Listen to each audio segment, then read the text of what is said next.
Hello, this is Matt Singer. I'm the arts and culture editor at Willamette Week, and my guest today is Eric Bowler. He is a local club and bar owner.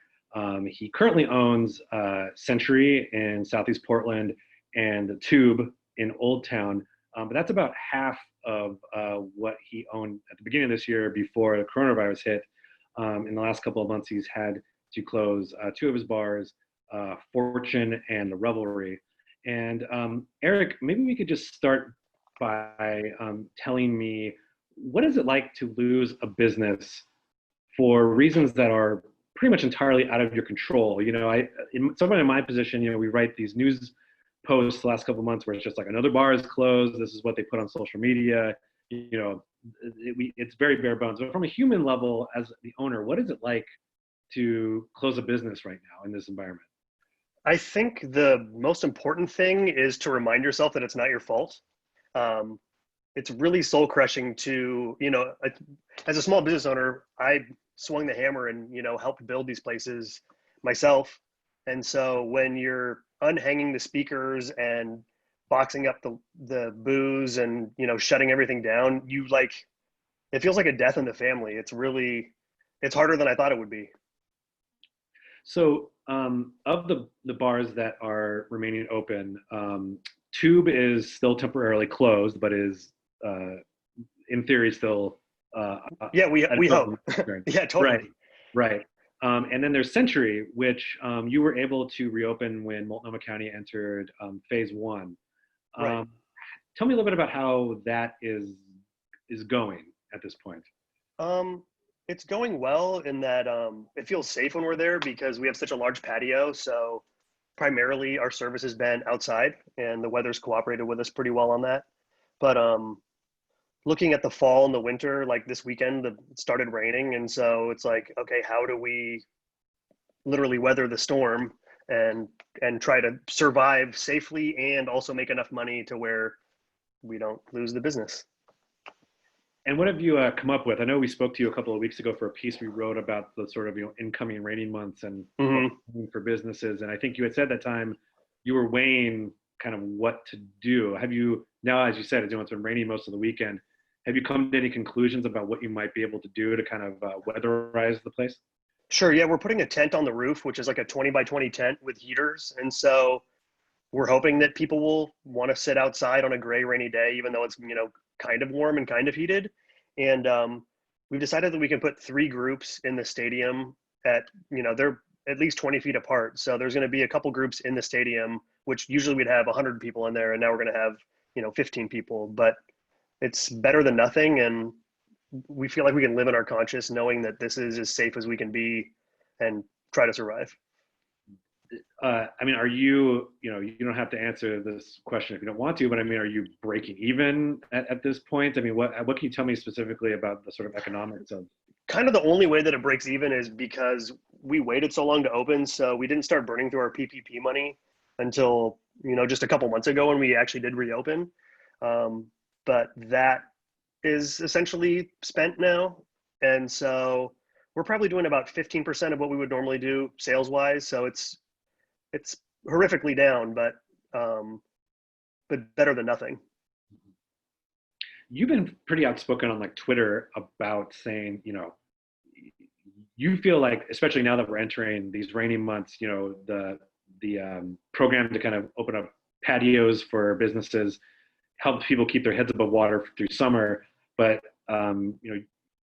you're pretty outspoken in saying that you feel like this might be a wrap, as I think you've said a couple of times. Totally. I think it very well could be, for sure. What do you mean by that? How bad do you think this is going to get? Let's just take, for instance, Tube, for example, rent's $5,000 a month. Insurance is $3,000 a month. And those are like hard fixed costs that even if you don't open the doors, you're spending $8,000 a month just to light it on fire, basically. And in our situation there, we're renters. And so it's like, we've been closed for 7 months times $8,000 times however many more months it is. So I drive around town pretty often and see other bars and restaurants that are still closed. that don't have for lease signs up and haven't announced their closure. But I can't imagine that someone in similar shoes as me has hundreds of thousands of dollars in reserve to just burn through on rent and insurance for an indefinite amount of time. So the places that have been open and like Century scraping by, making 15% of normal, which is not really going to cover everything. What happens when you can't be outside and you're closed again for 3, 4, 5, 6 months? I just don't see anybody outside of huge companies that own the real estate, and going into debt when you own the place makes sense. But yeah, it's gonna be a hard winter for sure.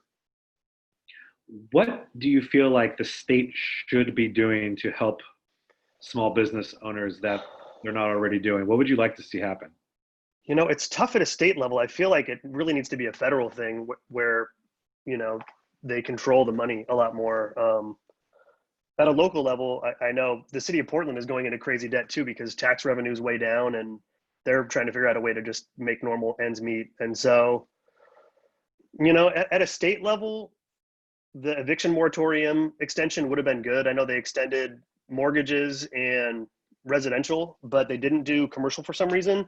My guess would be landlords were making a lot of noise that they needed to start evicting people. And so we kind of took the fall for that.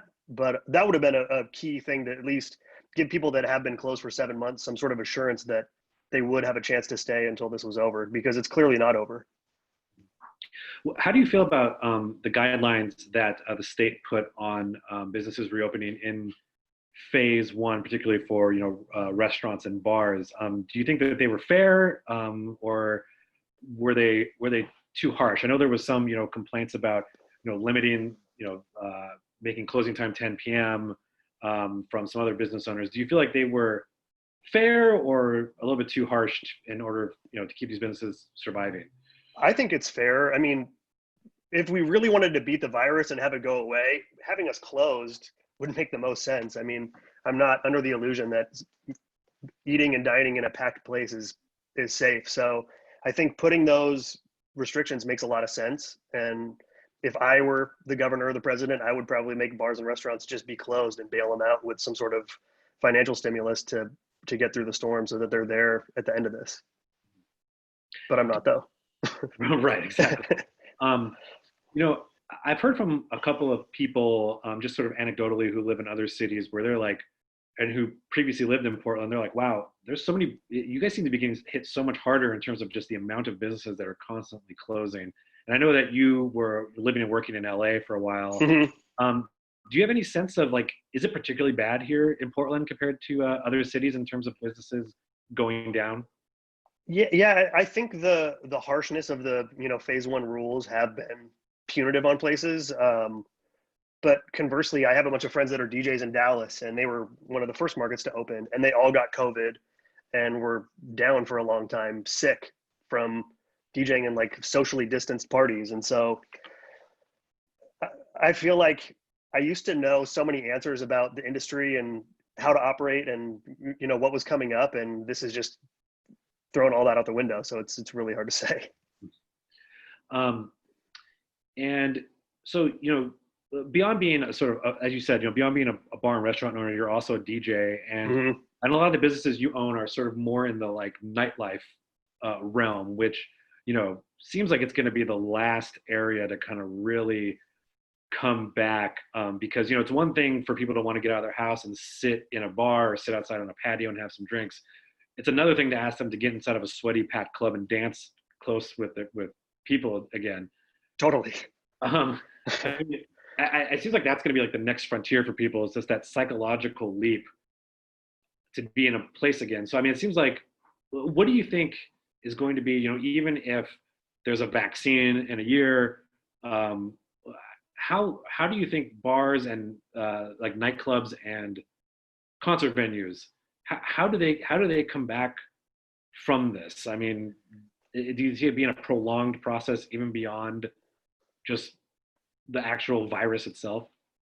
Yeah, I think there's going to be almost like a learning curve of people feeling comfortable again. And I don't anticipate the vaccine comes out and it's like you open the doors and have a DJ and people are packed and they're dancing. It's going to be definitely a 2 steps forward, 1 step back kind of feel. But I think what we do, even though it's not essential, is important. And I know so many people that are like, I met my wife at Tube, or just like we provide such an essential service on a cultural and societal level where people can connect face to face that I think it'll come back eventually. But I don't want to rush into it. I don't want anyone to feel uncomfortable or get sick or be unsafe. So I'm willing to be patient and take it as it comes.